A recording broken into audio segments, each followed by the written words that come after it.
राधा और कृष्ण की कहानी प्रेम, भक्ति और आध्यात्मिकता का प्रतीक है, जो आत्मा और परमात्मा के मिलन को दर्शाती है। उनकी प्रेम कहानी वृंदावन में शुरू हुई थी, जहां राधा और कृष्ण बचपन से ही एक दूसरे के प्रति आकर्षित थे। कृष्ण की बांसुरी की धुन, राधा का समर्पण और उनके बीच का अलौकिक प्रेम ही उनकी प्रेम कहानी के मुख्य पहलू हैं।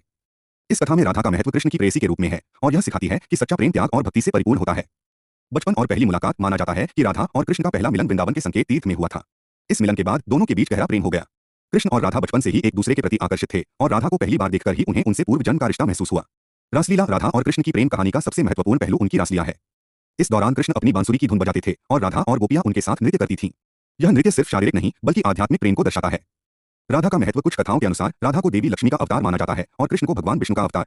यह भी माना जाता है कि कृष्ण को राधा के प्यार ने मोहित किया था। राधा का प्रेम कृष्ण के प्रति इतना गहरा था कि उन्हें कभी भी राधा से अलग नहीं किया जा सका। विवाह और अलौकिक संबंध राधा और कृष्ण का विवाह कभी नहीं हुआ, लेकिन उनका प्रेम हमेशा एक दूसरे के प्रति समर्पित था। कुछ पुराणों के अनुसार ब्रह्मा जी ने गोलोक में राधा और कृष्ण का विवाह कराया था। प्रेम और भक्ति का प्रतीक राधा और कृष्ण का संबंध केवल प्रेम कथा तक सीमित नहीं है। यह आत्मा और परमात्मा के मिलन का प्रतीक है। उनकी कहानी हमें सिखाती है कि सच्चा प्रेम त्याग और भक्ति से परिपूर्ण होता है।